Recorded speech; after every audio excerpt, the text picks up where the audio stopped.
The voice of Husker Nation is on the air. This is Hail Varsity Radio. Insight, opinion, expertise, along with the biggest names talking Nebraska sports.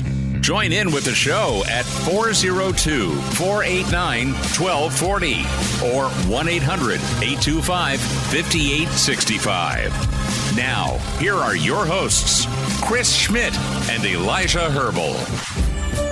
Welcome to it. Great to be with you on a Friday. It's Hail Varsity. We're powered by Cornhead Lager, Chris Schmidt, Elijah Herbel. Justice Rhody is driving the boat. And cousin Jamie, you might see her on screen if you're watching on Hail Varsity YouTube, Hail Varsity Radio Twitter. She is shadowing this broadcast outfit. We need ominous music to be playing. Dum, dum, dum. So she is hanging out this afternoon. Great to have all of you in the stream and along the Hail Varsity Radio Network, 489-1240, 489-1240 to get in. 800-825-5865. Can check us out, can dial us up, can send an email, chris@hailvarsity.com, or just jump in the stream. Many of you are there already, and you're asking if the internet's fixed or if Elijah still busted it. Or if Justice was the problem yesterday. He was not here, but some of you were still throwing hand grenades at him, unfortunately. Act of God yesterday, but at least we were on the radio waves for the show. So sit back, enjoy however you catch us. We thank you for doing that. Coming up this hour, Jacob Padilla will join us with Hail Varsity and Hurrdat Sports. Get his take on the weekend slate of some high school ball, some Husker volleyball. We'll dive in and look ahead to the second half of Nebraska football. I know that's kind of been an ongoing theme / sprinkling this week with the bye week happening. But some thoughts moving forward. We'll remember a great Husker, a great father, a great doctor. Dr. Pat Clare, going to be laid to rest tomorrow. Had a chance to talk with Dr. Clare a couple of years ago with his career achievement plaque when he was awarded that. We'll remember Dr. Clare here before hour one, as we'll play that interview as well. In hour two, the pride of Fairbury, the professor, Bill Doleman, joins us at 5. And then how about a little bootlegging? Barry Switzer going to join us, legendary Sooner and Cowboy head coach.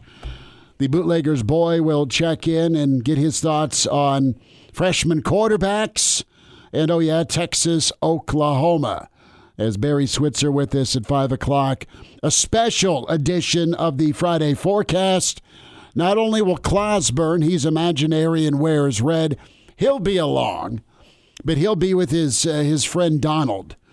We're going to have a special appearance by Donald.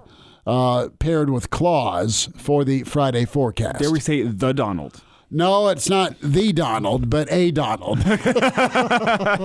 Okay, we're going to have a Donald joining the Friday forecast. 489-1240 to get in. Let's get our starting 5 shout-outs. Weekend plans. It has been harder to get certain people, I should say, it's been easier to get certain people on the show than fill out a foursome to play golf tomorrow afternoon. It's been nuts. It has been nuts to try, hey, bye week, want to go swing the clubs? We can watch the game on YouTube TV and out of paid advertisement, mind you. I don't know. I mean, dudes.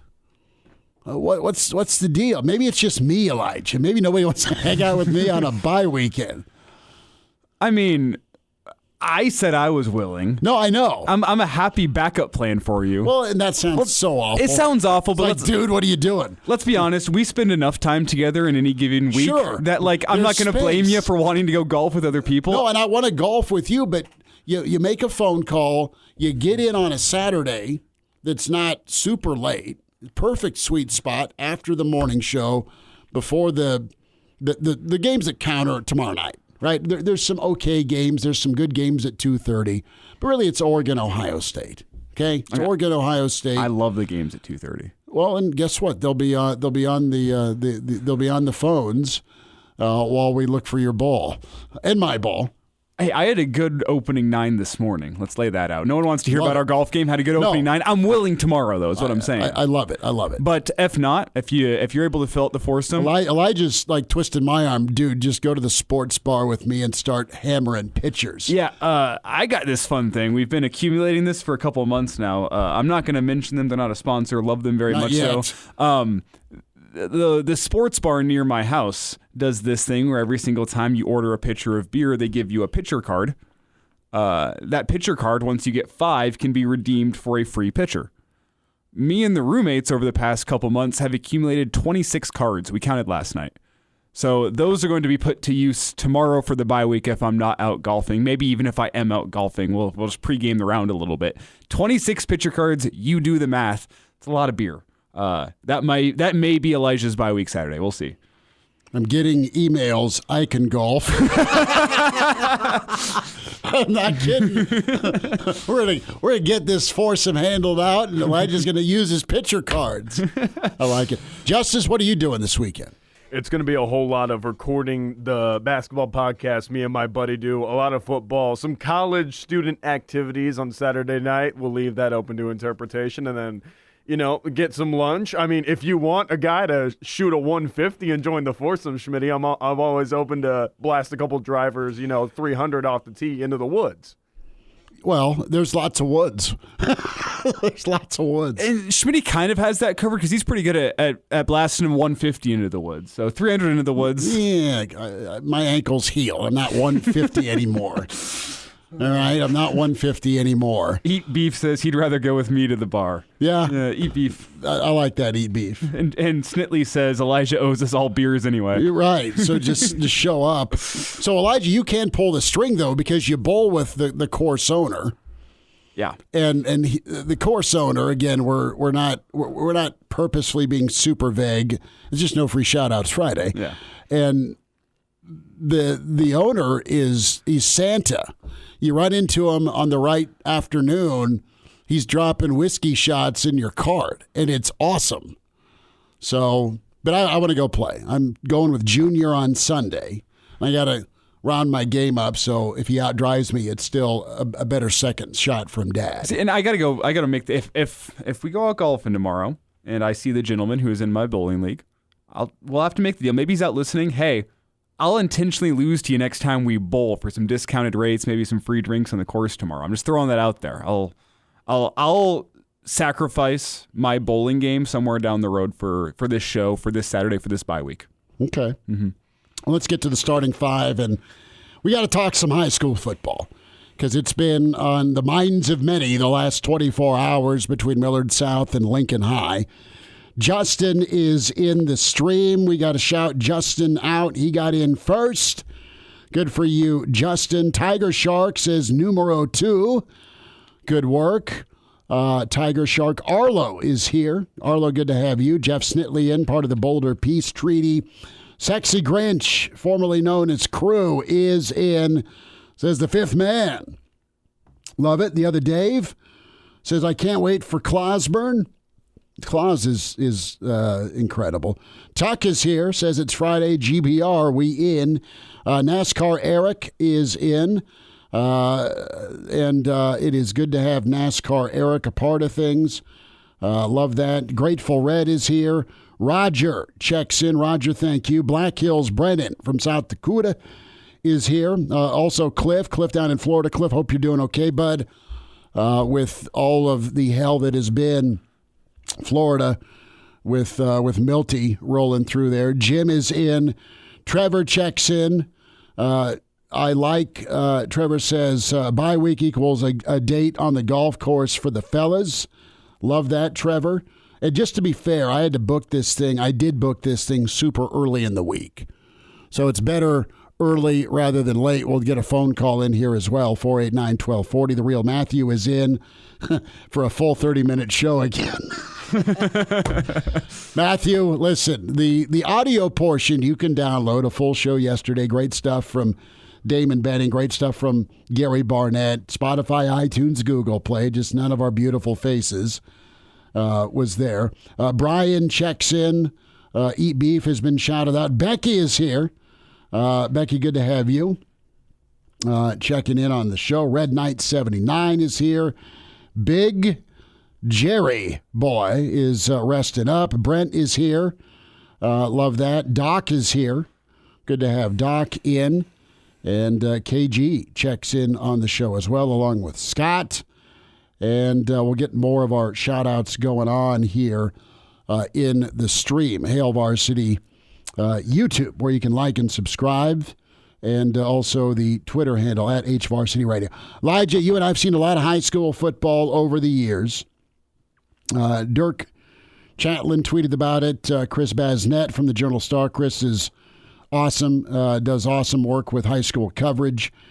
And this was tweeted out last night around 9:40, where I'm told Lincoln High went to Millard South in halftime and said they couldn't play the second half. Not enough healthy bodies with varsity football experience for Lincoln High. At the half, the game was 63-0. And quoting no hard feelings at all, end quote, from Lynx head coach Mark Mackey. I love Coach Mackey. And you have a competitive balance problem in high school football right now. And you have a real competitive balance, not an effort or even a coaching imbalance. I'm not saying that at all. You just have the Metro and their teams, they're just loaded. Right now in high school in Lincoln, and even you look out in central Nebraska, I mean, Kearney's a hell of a squad as well. Grand Island's a tough football team. And I'm just talking Class A. There's other Class B and C squads that you'll see at Memorial Stadium come championship weekend. Excuse me, not weekend, but the championship rounds that you'll see on NET.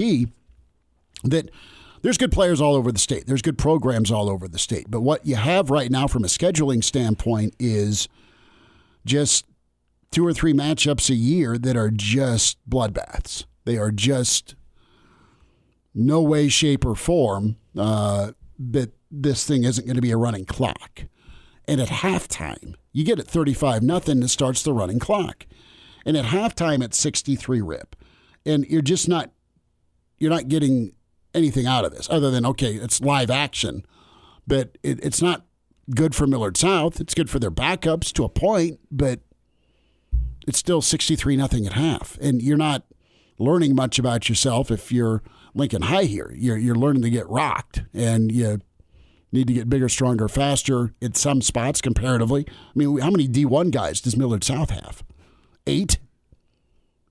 More? Maybe. Potentially depends on where guys end up, but right. Yeah, somewhere in there. Okay, so it's on the book. So there's been some proposals as to what do you do, and do you make a couple of different classes, a class 1A and a class 2A.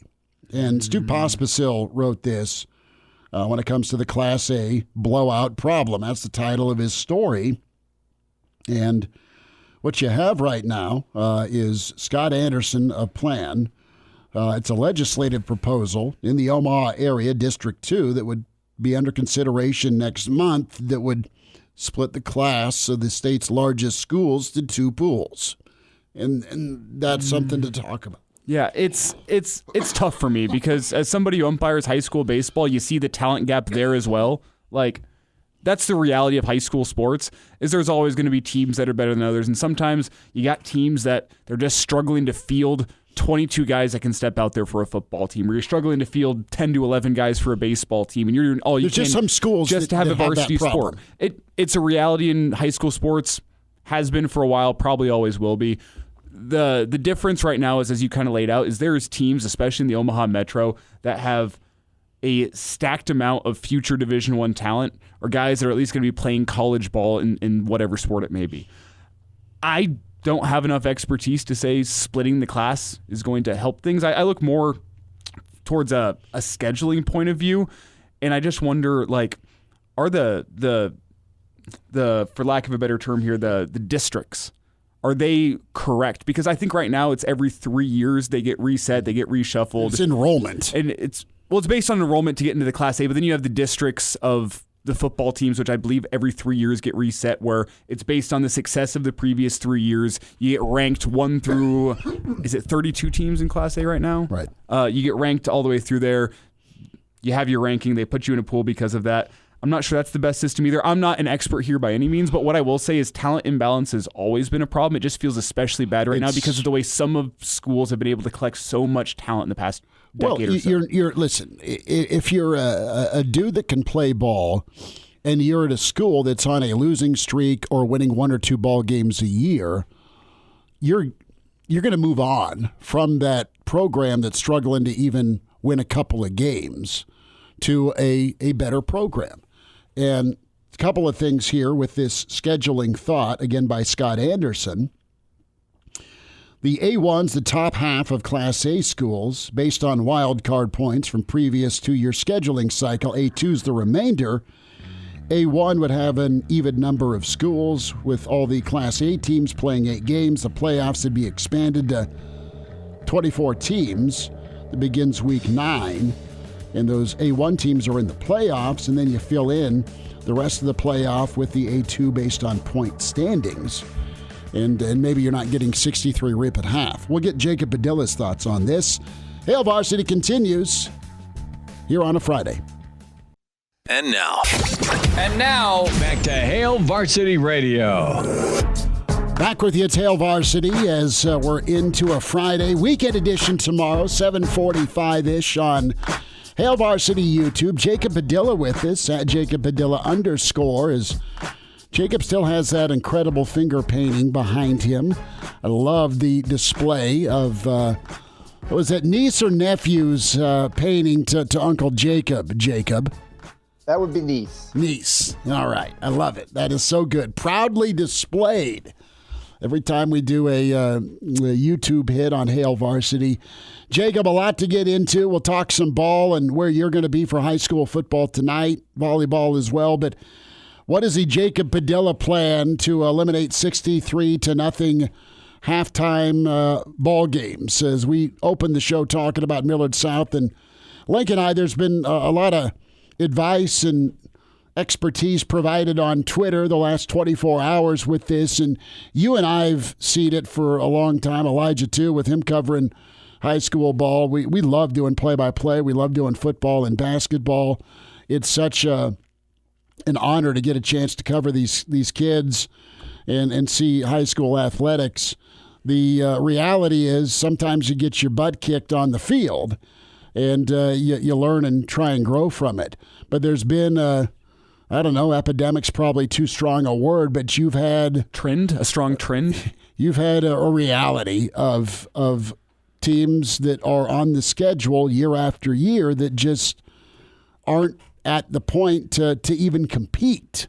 And in the world of high school football, and case in point, last night Lincoln High got drilled by Millard South, and it was not a good situation for either team really. And do you have a suggestion what needs to happen with high school football? I wish I did.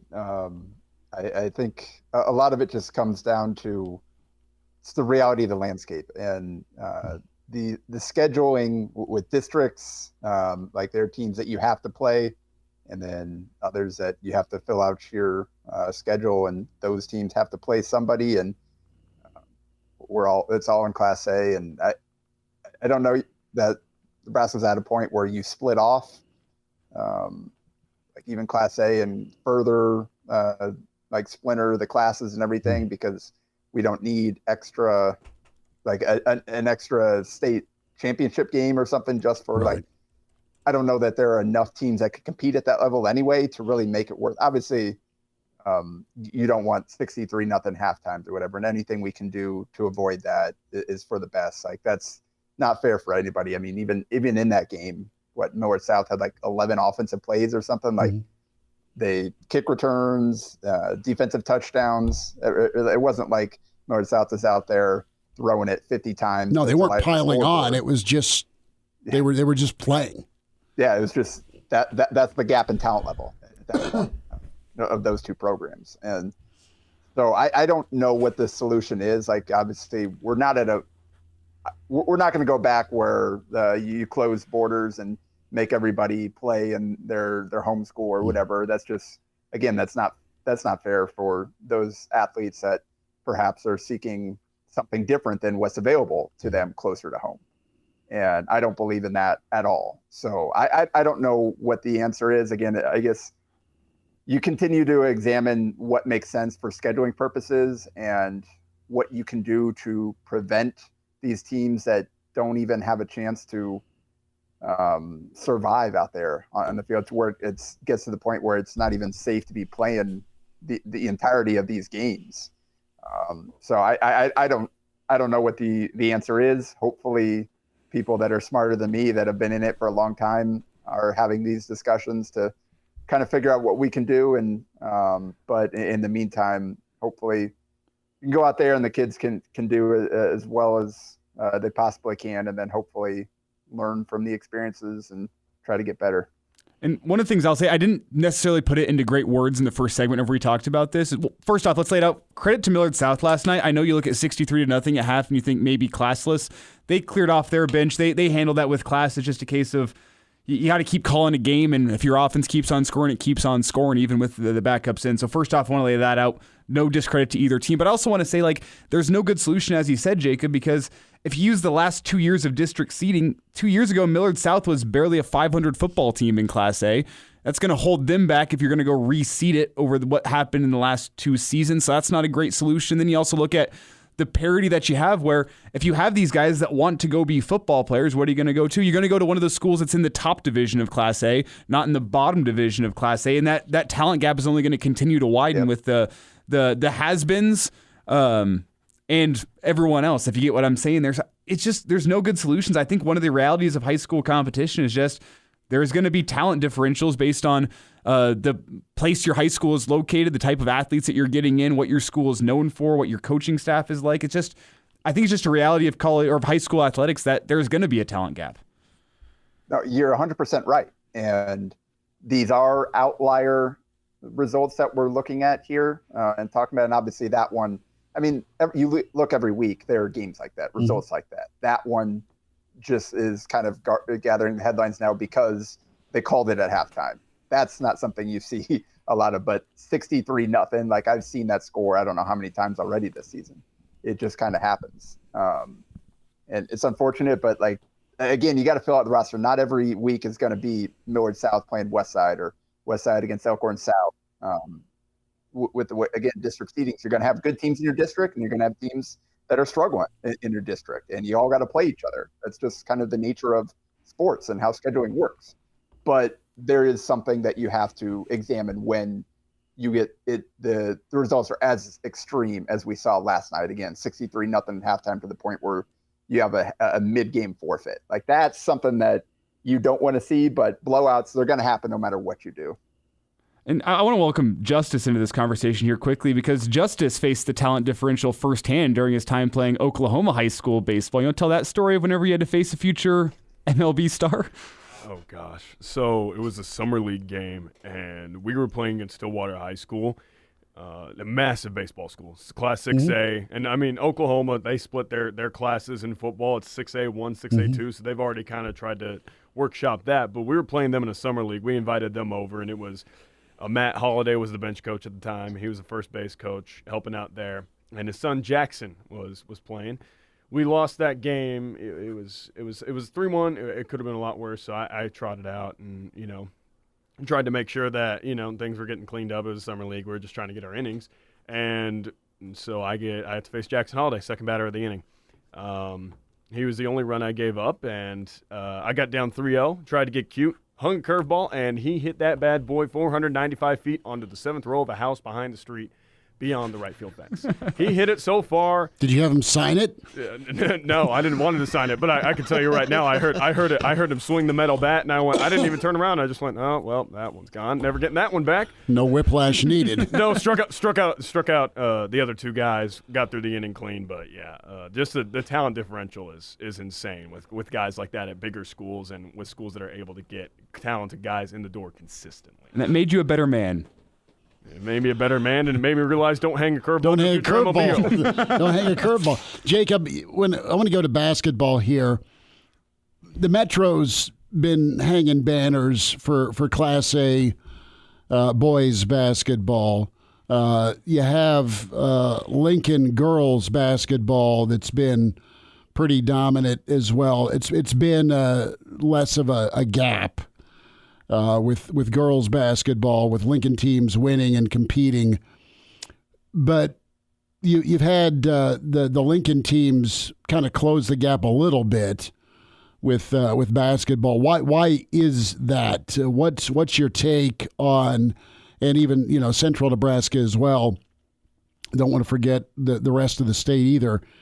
But why is it such a different level, Metro with football, in your opinion, compared to basketball? And the Metro is still pretty strong in hoops. I'm not saying that at all. But it's a little bit less of a gap. Well, it is safe to say that even the Metro isn't what it has been, because we went through a pretty special stretch of yes, we did basketball. And I mean, you look at this here. I think it's going to be more open in Class A than it has been, because you don't have the talent that far away from everybody else, where you've got high major kids running around, multiple D1 kids on 3-4 rosters. It's not like that right now. There are only a handful of kids that are even getting D1 interest, let alone having offers and all that. So a lot of those guys were located in the Metro, and that helped. Again, the Bell West and Millard North, the amount of talent that was focused there. That was pretty special, and we don't have that now. I know Lincoln couple years back was probably the best we've seen Lincoln basketball, where basically all the Class A Lincoln schools were good teams above 500. They all beat up on each other. All of them had a chance to make state. It's fallen off a little bit since then. I don't know what the root is outside of just that's kind of where the talent is, and obviously maybe there's a little bit of population there between Omaha, Lincoln, and then the smaller schools as you get further out. Although look out for Kearney this year. Yes, for sure. With Ben Johnson and Jacob Weber is one of those D1 kids that we're talking about. With those two, and then they got some size around them. So Kearney's going to be, I think, have a chance to be a top 5 team in basketball this year. So there's a non-Metro school there to keep an eye on. But I just don't know that we've had the top end kids come through Lincoln to the same degree that we have in the Metro, and I think it starts from there. Jacob, where are you at tonight? What game you looking at for high school ball? Well, I'll be at the Devaney Center. We got volleyball tonight, unfortunately. It's a pretty strong night of high school football, but volleyball has my priority. So we will have Mike Sauter will be at West Side Elkhorn South. Thought so. Probably the game of the year in Class A. That's his game of the week. So that's the big one that I will be following as best I can there from the Devaney Center. But we've got some good ones in Class B. You got Elkhorn North. Who is it? Is it Scott? Scott Elkhorn North. Yes. Yeah. So Elkhorn North coming off the kind of surprising loss last week. Can they bounce back and score a big win there to get back on track? That's probably the big one in Class B to follow as well. But I mean, you look at kind of the schedule, there are a handful of top 10 matchups this week. So should be fun to follow along. I wish I could be at least one of them, but volleyball, we got a top 10 matchup there as well with number 10 Purdue in Lincoln. So that'll be fun as well. Yeah, Purdue, Nebraska, and see if the Huskers keep on rolling. They'll have Purdue, and then, of course, Saturday, Rutgers in Lincoln. Jacob, good to spend time, man. Good to discuss this with you. Thanks for a few minutes with us, man. No problem, guys. All right, Jacob Padilla with us here on Hail Varsity. And now, back to Hail Varsity Radio. Back with you, it's Hail Varsity on a Friday. Chris Schmidt, Elijah Herbel, Justice Rhody is in. Cousin Jamie's sitting in as she is shadowing, learning what not to do or be when it comes to a broadcaster. Should we show how to use the delay button? No, we shall not. Jamie, the delay button is when someone says a naughty word on the air, and we can't do that. Otherwise, we're cleaning our desk out. We don't want that. We'll dive into some keys for Nebraska's second half. Coach Switzer is coming up in less than an hour. We'll remember Dr. Pat Clare in a moment. But Pete with us here on Hail Varsity Radio. Pete, thanks for calling. Go for it. How you doing today? We're good, man. How's your weekend looking? Work. Yeah, work is right. I've got a question for you. You might not be able to answer. On field goals, is there a regulation of where you have to kick the ball from the center? In other words, is it stuck in stone that it has to be 7 yards? Or could you go back 9 yards to make a deterrent from getting it blocked? The issue with that is you can have it anywhere you want, similar to a punt. The issue is the angle for that guy coming off the edge, who there's always going to be two guys unblocked because of how the blocking system works, is it gives them a better angle to block off the edge, despite the fact that it would hurt the guys on the inside, their ability to go get a block. Okay. What about punting? Can you move back a yard or two and punt, or is that set? That you can do. No, you can go back as far back or move up to your liking. It kind of comes down to is it a catch, step, and kick, or is it a 1, 2, 3 and let it fly? Nebraska adjusted too late, of course, against Rutgers, but adjusted in time enough to unleash that 69-yarder against the Scarlet Knights. So that was one of the adjustments. And I think this week, as Nebraska practiced Monday through Wednesday, they spent a lot of time, Pete, on special teams. Well, they need to. And why do we see a lot more blocks on punts and field goals in college than we do pro? Because you're out of a job and unemployed in pro football if you're clinging onto a roster on a special team spot. I mean, it is professional. I know kids are paid now in college football, but you still don't fire/cut kids in college typically. So it's attention to detail, and there is still a gap between pro and college. That's why. All right. Well, that's all I had. You guys have a good weekend. See you, Pete. Appreciate it. All right. 489-1240. You look at some of the keys here for Nebraska, Elijah and Justice for the second half, and special teams is right there. So Pete makes a good point. No, special teams is it. That listen, there's two teams on your roster that will beat you, or I should say on your schedule that will beat you if you are not competent. And even, dare I say, good. Not asking you to be great, but if you're not good against Iowa and if you're not good beyond competent against Wisconsin, you're done. You lose those two games of the 6 remaining on your schedule. Now, you can't ignore them against USC. You certainly can't ignore them against Ohio State. You can't ignore them at all on the road against Indiana.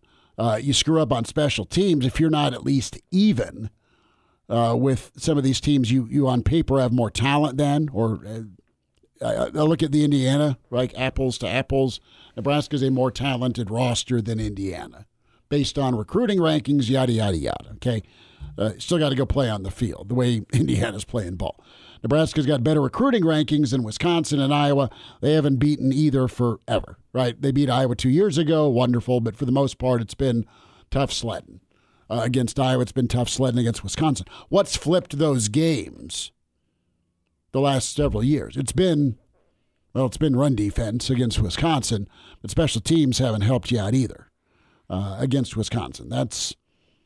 It's got to be good in those two games specifically because those are two swing games. Those are two games you're either going to be favored by less than a touchdown or maybe a touchdown against Wisconsin. You're going to be underdogged at Iowa to end the year. But special teams is 1A, 1B for focus and emphasis for Nebraska in the second half. But, you know, Mitch Sherman had a good point in his column this morning. Mitch with The Athletic. We talked to him this morning on KFOR's morning show, and, you know, pressure was a topic he hit on. Keeping pressure on the opposing quarterback. Nebraska's been excellent at that.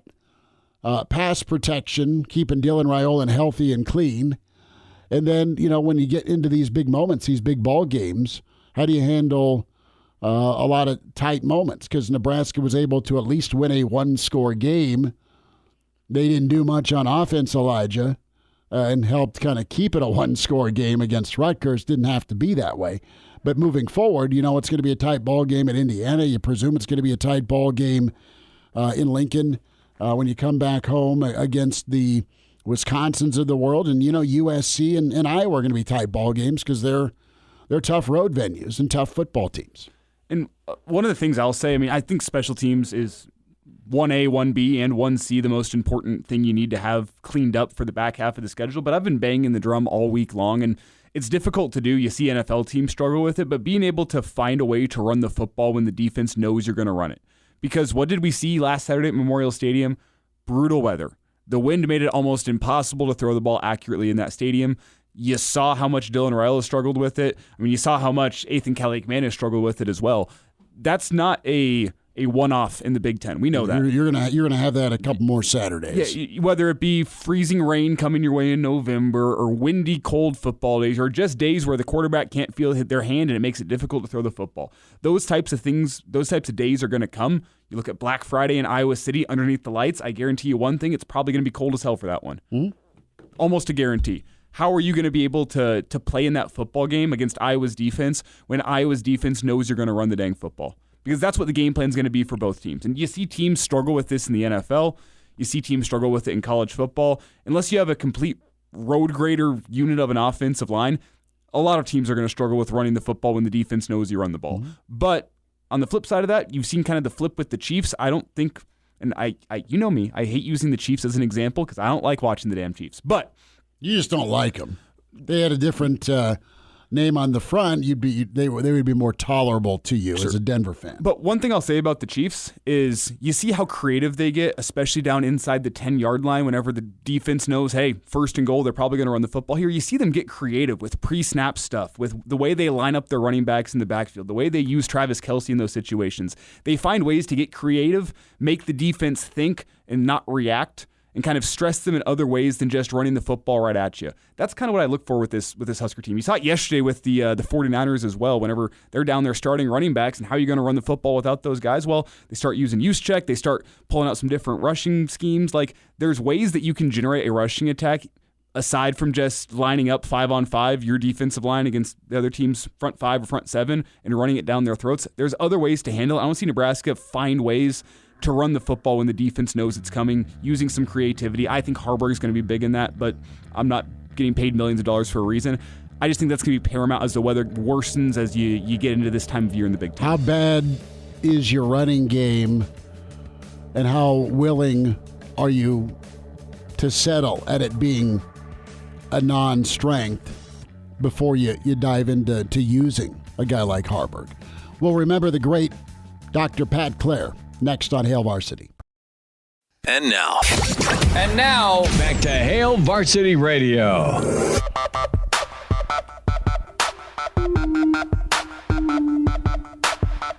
Tell you that because my son had me drive him down here, and I thought that's kind of weird. And then I sat in the car, and he kept saying, "Come on, you got to come with me." And that's how much I knew about it. But it was great to see, and friends and a few ex-players, and of course family.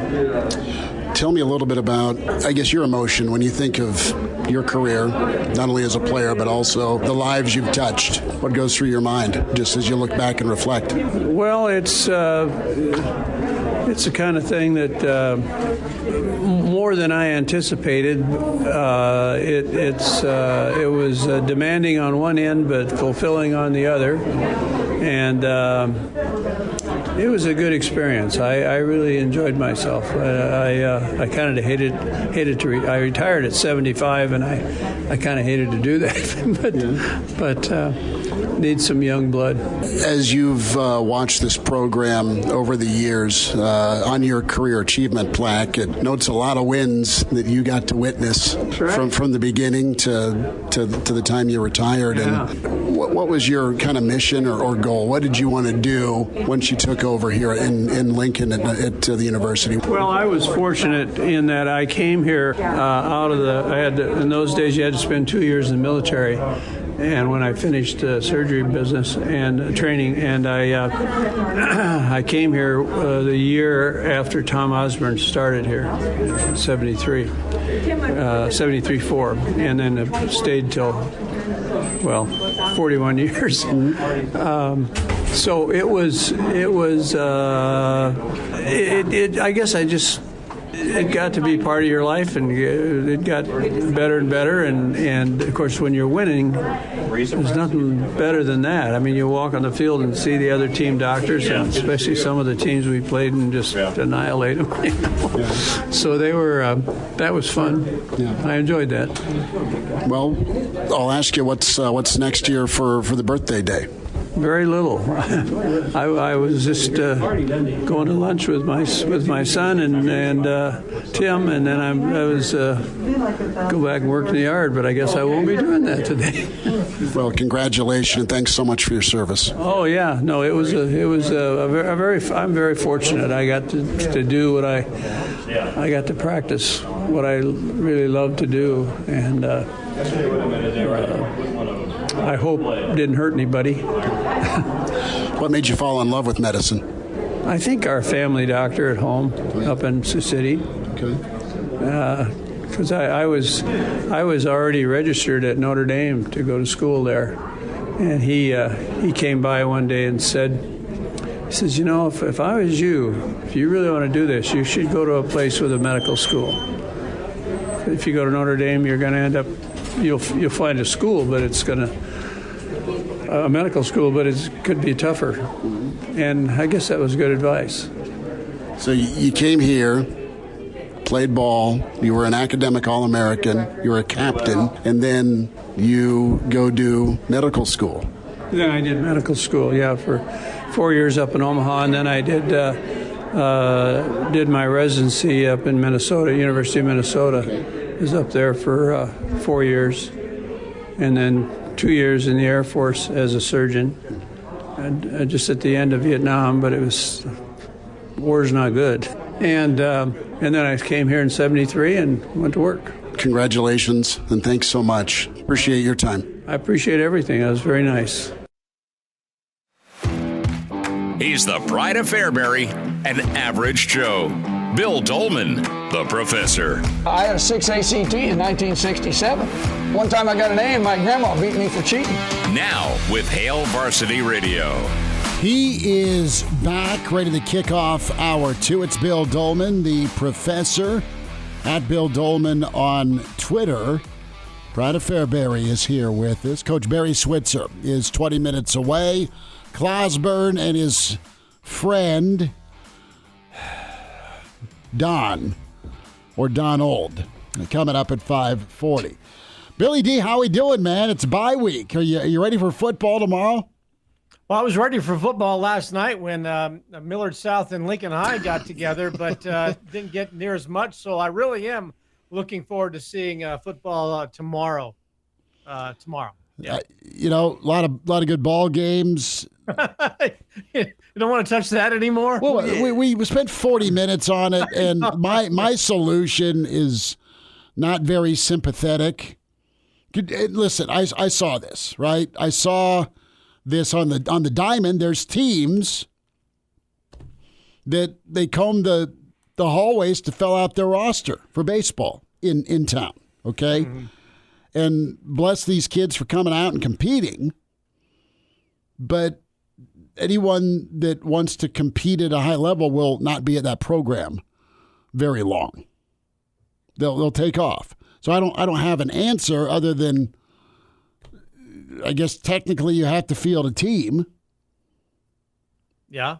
I don't begrudge Lincoln High for what happened last night. I'm not piling on them. I'm not piling on them at all. I hope hopefully what transpired last night gets people to quit whispering about it, which seems to be in the 2 years I've been back, it's like, look, something's got to be done.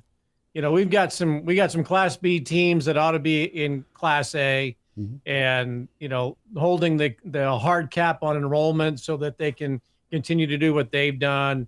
And it's sad though, as somebody who grew up in Nebraska and loved Nebraska high school sports, and you would remember the great teams of Omaha South and where Dave Remington came from, Omaha Bryan and Omaha Benson and Omaha Central and Northwest, and the great players that would come out of those schools, and even Omaha North, Creighton Prep.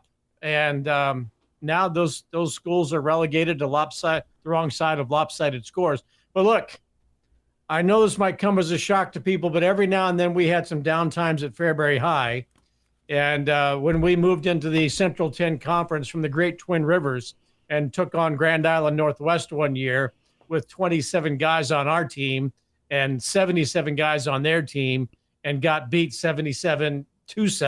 I know what that was like. So anyway, I hope what happened last night creates an emergency situation, that something needs to be done. And some people who are enjoying the right side or the winning side of those games, I hope that there's some humbling that comes, and that they're able to see for the greater good that something has to be done. Well, the first assignment Bill Doleman sent me on was to cover Pius v. Fall City at Fall City. Because I didn't want to do it, but go ahead. Yeah, well, that's exactly. You know what? It was 77-0 with running clock. I have not forgotten nor forgiven that one. But it was a chance to go do a ball game. It was a chance to go play. You just kind of touched on your experience with being on the short end as a player. What'd you take away? What'd you learn from that? Don't play those guys. Exactly. Why the hell did you schedule this, AD? Look, hey, and God bless those people who call those guys. God bless Jeff Moats and all those folks who cover high school athletics. Riley James Hamilton for 40 years at the Journal-Star, and Ron Powell, Stu Pospisil. Yep.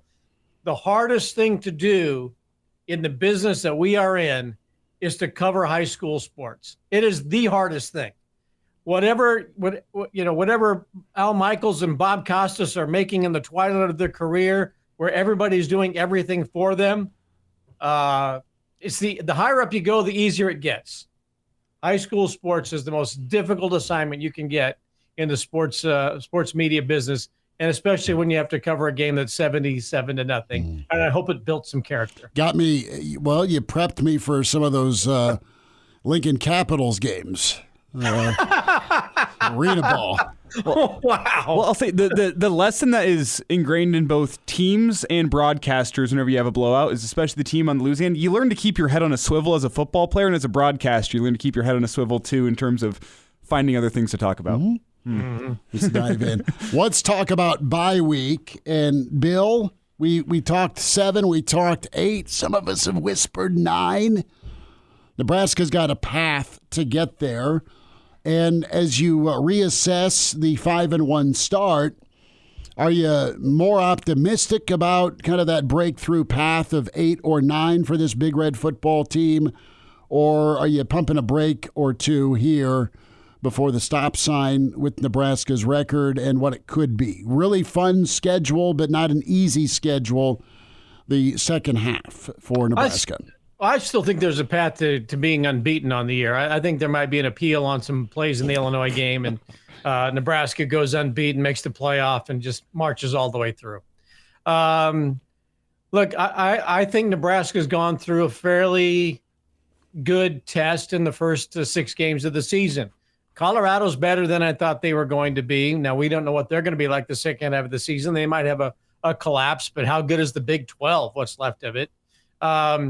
Illinois and Rutgers are very well-coached teams, and they're true Big Ten type teams.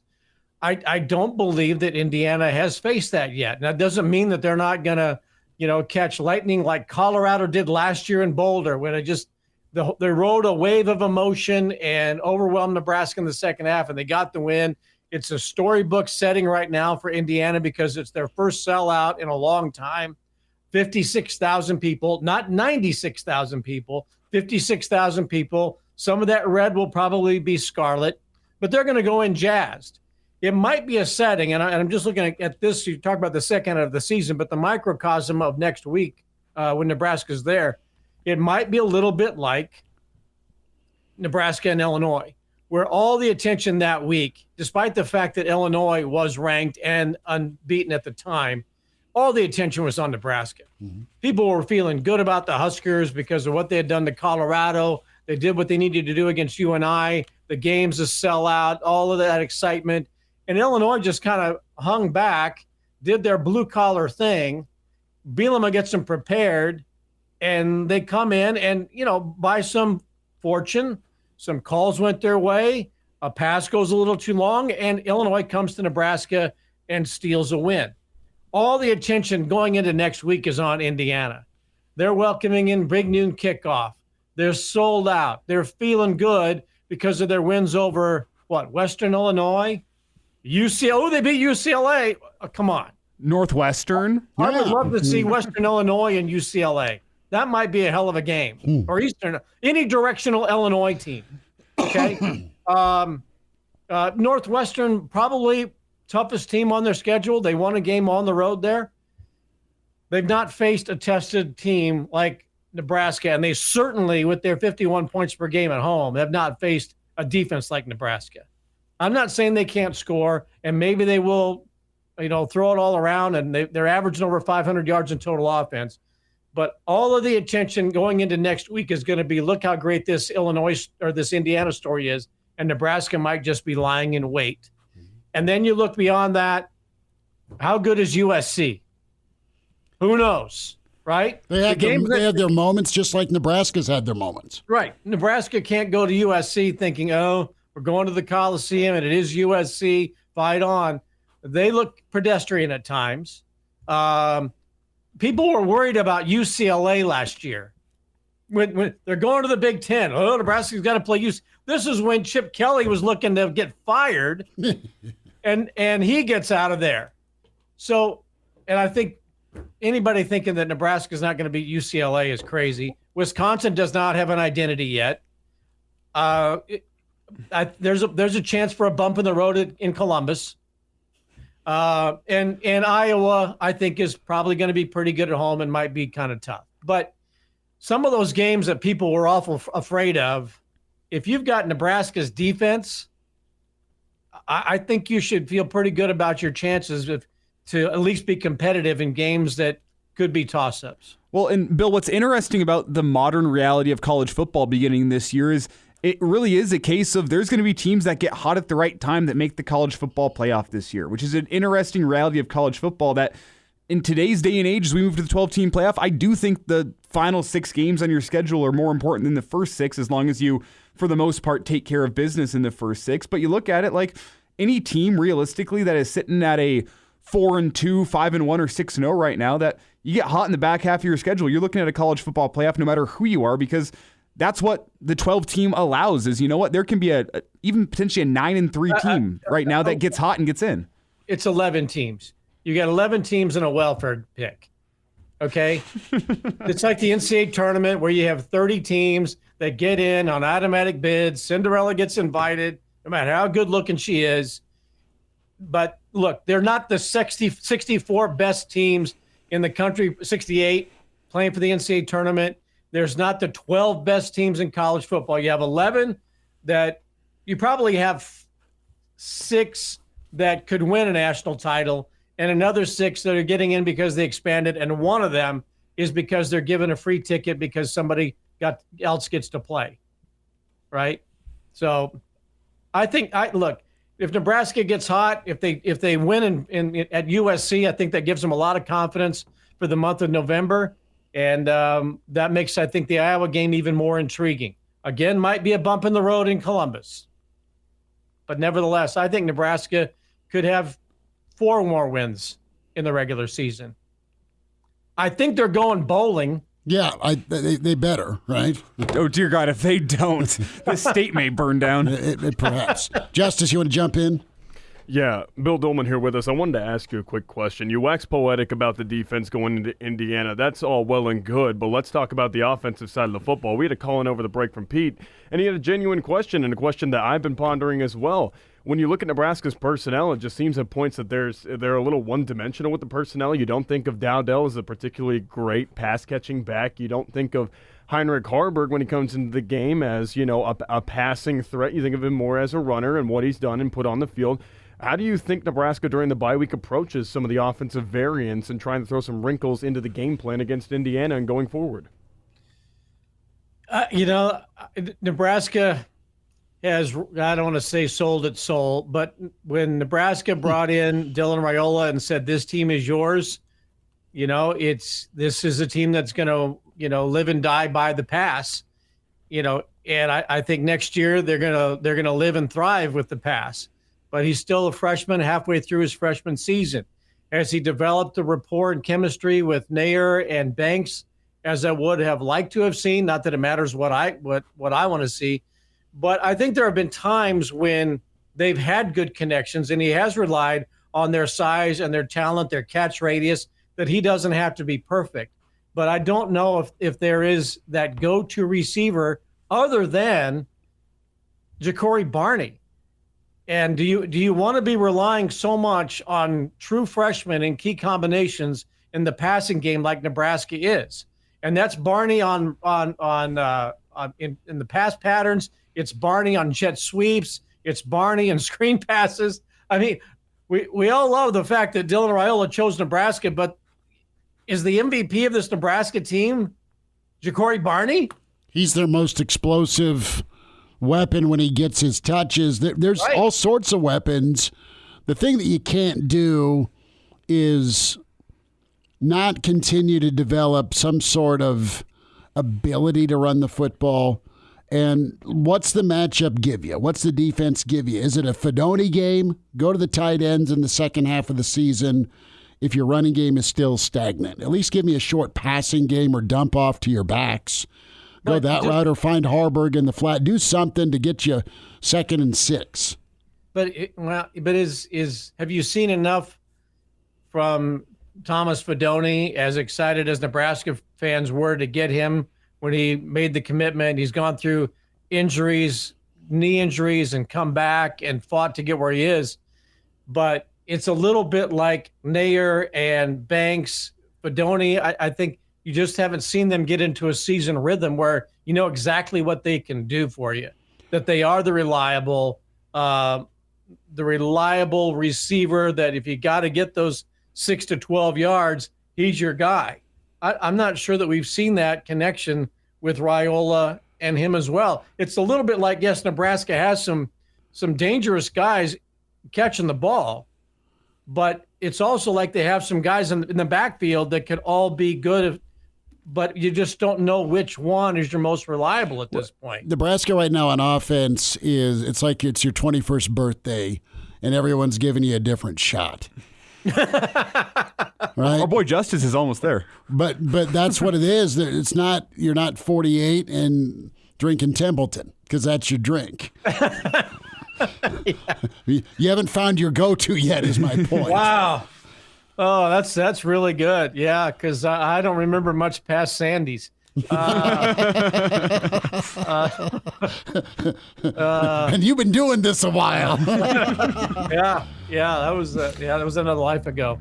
Bill, I thought that was last night. It's the Dylan Raiola show, and he's 6 games into his college career. This will all change a year from now, where you're going to know, and hopefully those folks in Miami stay away from the Miami kids, right? And they stay put, because that could be really, really special with those two guys for the next 3 or 4 years. Bill, we'll holler again soon. Good to spend some time. Thank you much. All right, be good.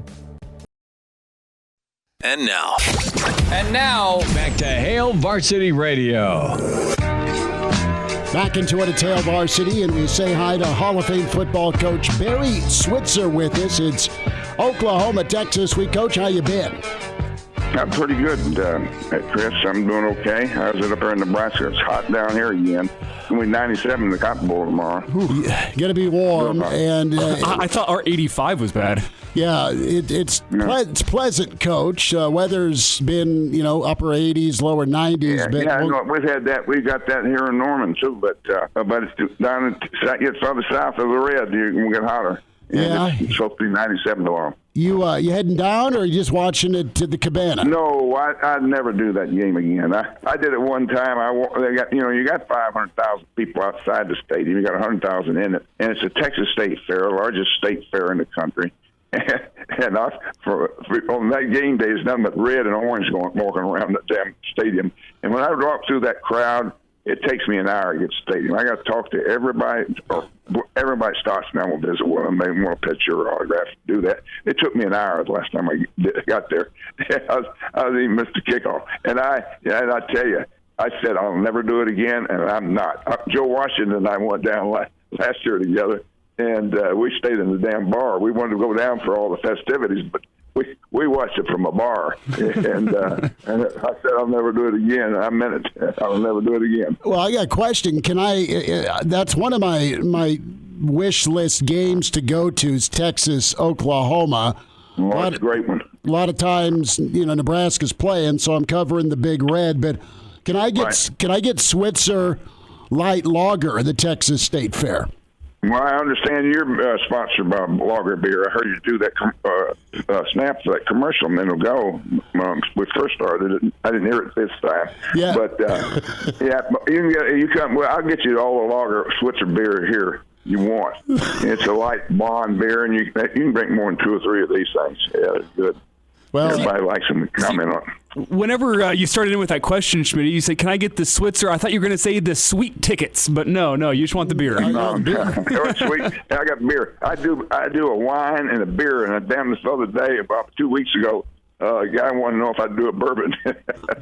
I'd have it all covered. I'm a bootlegger's boy, so I said I ought to be doing the whiskey. That's what my daddy sold. But anyway, I'm doing it for one reason. I did a wine. I do a Switzer Family Vineyards. Did that for about 17 years. That's a Cabernet Sauvignon, and I do a Napa Valley. People want to know if I grow grapes in Oklahoma. Hell no, they're from Napa Valley. It's a sweet spot. You're right out in Oakville, Appalachian, which is the sweet spot of Napa Valley. Great. That's a great number one grape growing area of Cabernet grapes in the country right there. In the United States it is. But the other one is I'm doing this lager beer and it's probably I'm going to sell in the state of Oklahoma. But if I make anything, I don't know what the hell I make, but if I make anything from it, it's for my nonprofit, Ground Zero Emergency Training Center, where we train rescue dogs to be rescue dogs and given to first responders. We got several of our dogs down in the East Coast down south, all that disaster area down there. We got several task forces that have our dogs that are trained by us here. And go ahead. No, as I say, Coach, we've talked a lot about what you've done with dogs, German Shepherds, and just Belgian Malinois and labs and even golden retrievers work. And but it's special. They got to be special. 1 in 1,000 dogs can do what our dogs can do, and they have to finish a FEMA test. FEMA comes in and gives them a final test, and if they pass that, they are certified FEMA dogs, and they can go anywhere in the country and or any task force, and they are given to first responders and fire departments and all. So we produce those type of dogs. We do cadaver dogs and mostly search and find dogs. Hopefully save lives. Well, and you've been doing that for a lot of years, trying to give back. Barry Switzer with us. A few more minutes at Hail Varsity Radio. Coach, I want to get your take on Saturday with your thoughts on the Oklahoma team this year and what you think of Texas. Well, first of all, I've seen Texas play. Texas got great speed at receiver, backs.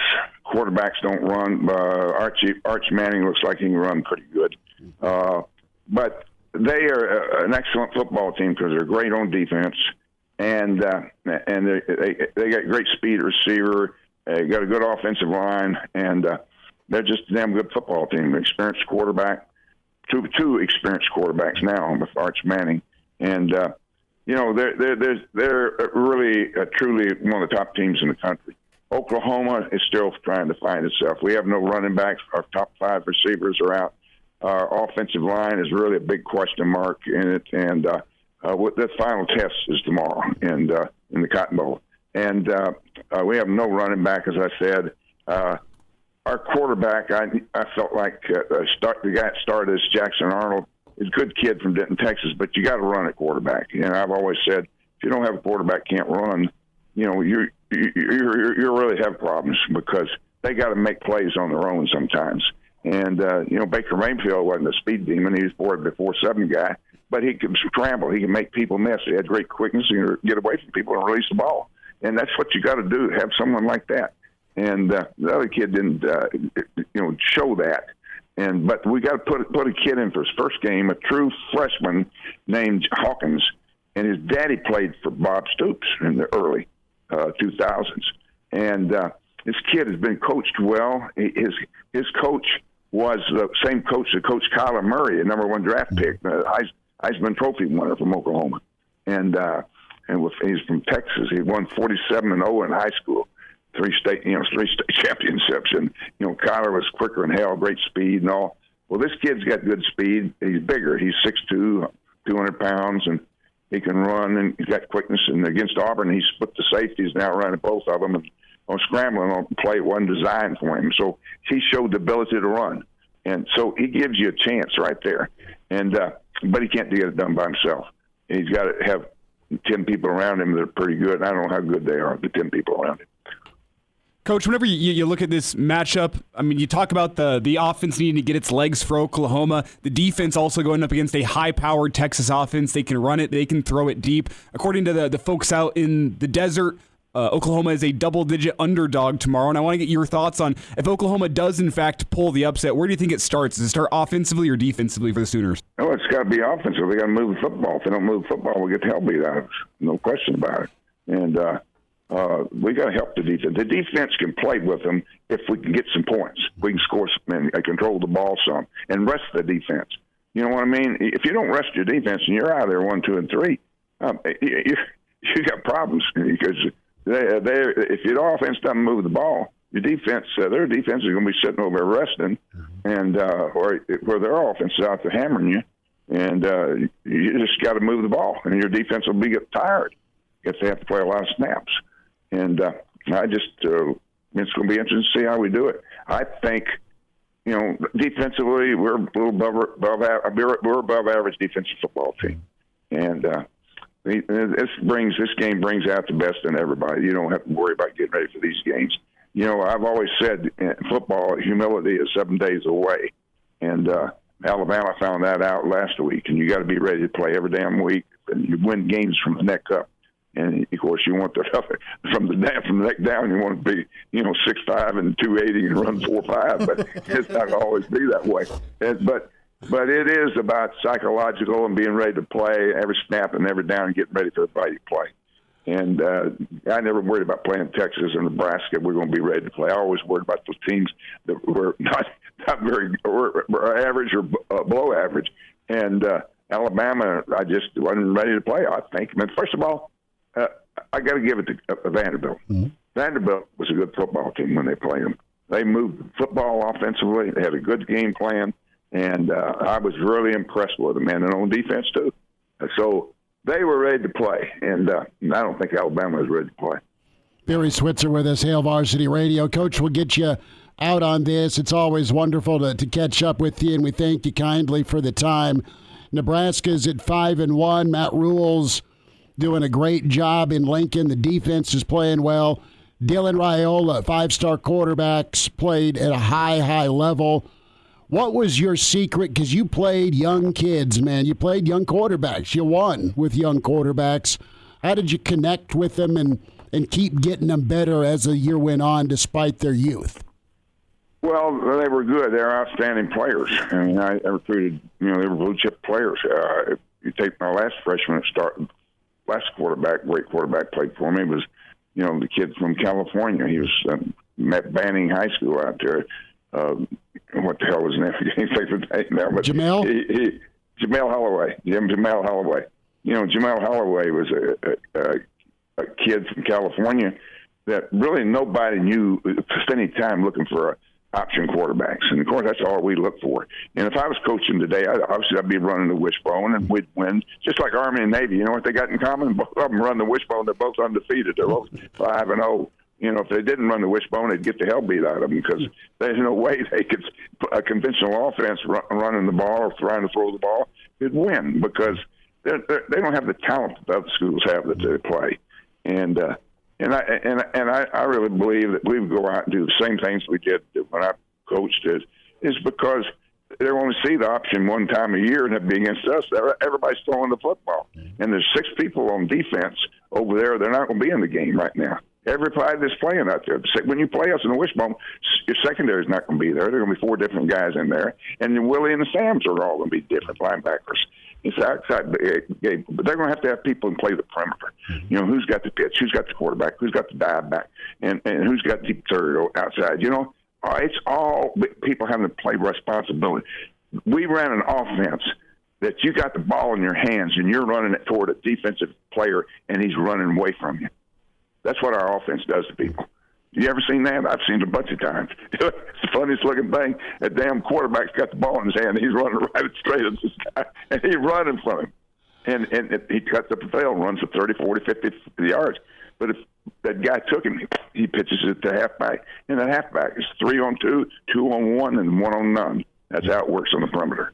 And it's the funniest looking thing seeing a defensive back or defensive lineman, linebacker run from ball carry. It really is. But anyway, stop it, talk too much and too long. And anyway, Chris, it's always good to hear from you and wish you well, big boy. Hey, appreciate you, Coach. And the last part of that wishbone, you can even drop back and throw it to Keith Jackson, can't you? Imagine. I talked to him today. Keith was a great player, and he's a great guy. He's a 3.5 student. He's NCAA Scholar Athlete of the Year, and just a first player picked in the draft, first tight end picked in the draft, 13th player picked. And just a great player and great person, too. Just a great guy. Well, we missed that option ball. Coach, you enjoy your weekend, and happy belated birthday to you, and you take care. All right. You do the same, Chris. Thank you, sir. Bye-bye. And now, back to Hail Varsity Radio. Back with you, it's Hail Varsity on a Friday. Reminder weekend edition tomorrow morning at 7:45 on Hail Varsity YouTube. Like and subscribe. Big thanks to Coach Barry Switzer. Love getting caught up with him before the Red River rivalry, Texas OU. And Switzer's the best, man. 87, and he's got that Switzer beer, baby. Pretty good. We'll see if he gets the old hat trick like he was talking about, the liquor, beer, and wine. He's got the beer, he's got the wine. We'll see if the bourbon happens. But 'tis the season for the Friday forecast as we are fired up here. We've got our dear friend. He's imaginary. He wears red. Clausborne is with us. Claus, how are we doing this afternoon? Well, I'm doing all right. It sounded like in your introduction you were about to say he wears clothes, to which I was going to respond, depending on the hour. That's true. Love it, Claus. Claus, I want you to be introduced to your distant friend here, Don. Don, do you have a minute here for Claus? I only have a minute, just a minute for Claus, the imaginary friend Claus he is, but what a great opportunity to be here. It's so wonderful to see all of your smiling faces because I am the greatest Donald of all time. Claus, say hi to Donald. Well, Donald, it's certainly interesting that given the time of year, of course, I am omniscient and I know you're very busy. And it's certainly very interesting that you would spend time on this program, but I suppose it is important to reach their listener. Singular. Without further ado, Claus, let's get into the forecast and get some picks rocking and rolling. This should be interesting. Claus and Donald. Duck and cover time. With the Friday forecast here on Hail Varsity. Let's start off with Texas and Oklahoma. Bevo minus 14.5. I think that's too many. I think this thing's a bit of a shootout, but too much Texas. Give me the Longhorns 37 and Oklahoma 27. Win, but the cover for Oklahoma. Elijah. Yeah, I was going to go with Texas until we sat down with Coach Barry Switzer. I don't know. Confidence in tomorrow's performance was not a word I would use to describe how he sounded last segment. Hesitant. Yeah, with that in mind, I'm going to take Texas to cover this one. Give me the Longhorns 38 and OU 17. Donald, Texas or Oklahoma? I love the great state of Texas. Everything is bigger in Texas. The food, the festivities, the football. But Oklahoma, great state, panhandle state, a lot of great pancakes going on out there. Don't know if you know about the pancakes, but Barry Switzer, a great football coach. My great friends tell me, Donald, he is such a great, legendary football coach. For that reason, I have to take a Texas win, but an Oklahoma cover. No score, Donald? If I have to pick a score, I am the Donald. I am all-knowing as the Donald. I'm going with 41-24 for Texas. Claus, what do you say here, Texas or OU? Well, my opponent here, Donald, it reminds me of an interesting thing. You see, there are many hot-button issues that will be discussed leading up to November, one of which, and I don't want to bring the room down, is women's rights issues, and he would like to make a national law that would ban one of those issues that's very important to many women, whereas I believe it should stick with the states. For example, we allow the states to do different things, and we can see how it works for them. In Texas, they have very strict laws, whereas in Oklahoma, they only sell the 3.2 ABV beer, so no one would be buzzed enough to hook up with an Oklahoman, and it'll never become an issue. I think that's the way we should do it. I like Oklahoma's strategy, but I like Texas's football team 42 and Oklahoma 21. On to what used to be a Rose Bowl date. Now it's just another day in the Big Ten. Penn State -4 at USC. USC whacked by Row the Boat last Saturday. I like Penn State. And I like Penn State to escape. I think USC will be ready. But too much Penn State. 31-24. Win and cover for Coach Franklin and Penn State. Elijah. Yeah, I think Penn State runs the dang ball in this football game. I think they rack up some yards on the ground. I think they try to keep the ball out of USC's offense's hands. With that in mind, I think Penn State gets a win and cover 24-17 for the Nittany Lions. Donald. I love Penn State. What a great institution Penn State is. Clausborne knows a thing or two about Penn State and the great folks that have taken the reins there. But what Clausborne has said is completely fake news. He talked about the SEC. I think he should start exiting my country, if you get my personal opinion. Penn State, great football program. Abdul Carter, my friends tell me what a great football player he is. I have to take Penn State with a win and a cover, 24-17, with what Mr. Elijah said. Good score, Don. All right, talk to me here, Claus. What happens here, Penn State or USC? Now, this game is in Los Angeles, correct? It is.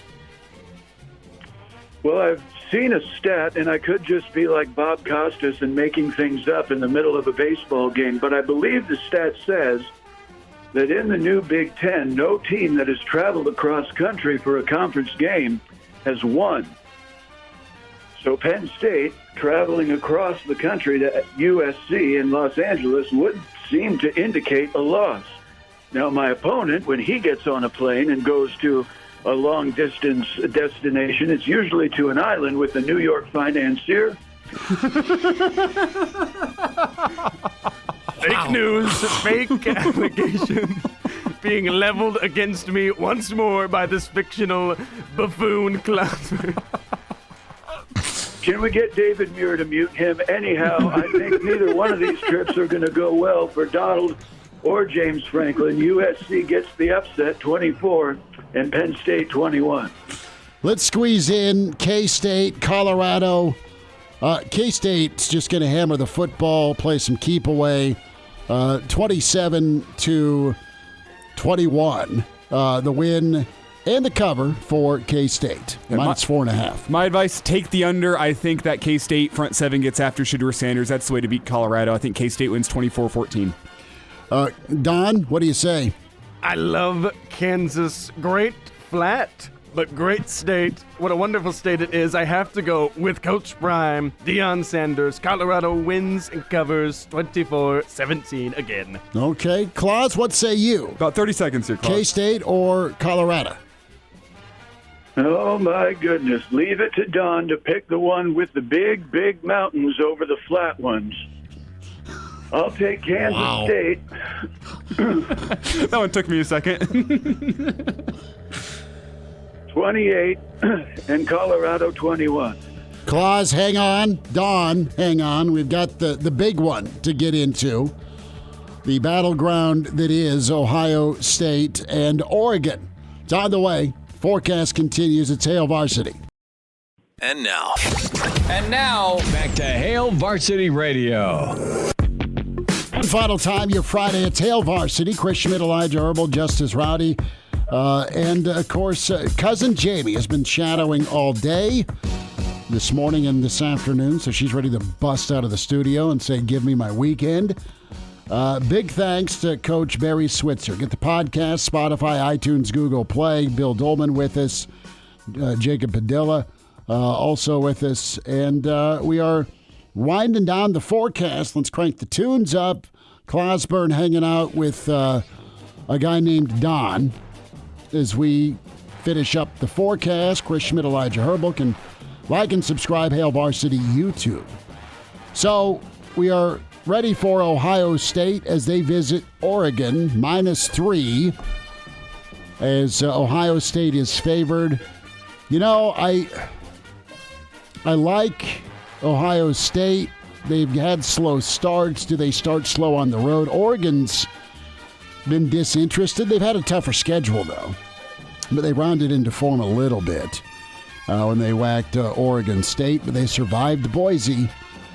I think Ohio State's too talented, too many weapons, too much run game, and enough defense to get after Oregon and Gabriel.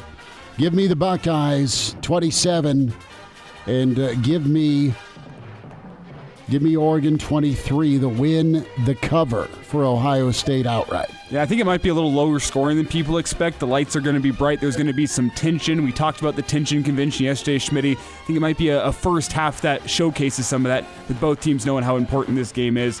That being said, I'm with you. Too much talent, especially offensively from Ohio State, and their defense doesn't get talked about enough. It is fantastic. I got Ohio State winning this football game 24-20. Well, Don, what happens? Ohio State or Oregon? I love the great state of Ohio. What a wonderful state it is. A lot of great things going on. Woody Hayes, great coach to come out of Ohio State. Oregon, weak defense so far. If anyone knows a thing or two about penetrating weak defenses, it is the Donald, the greatest Donald to ever Donald.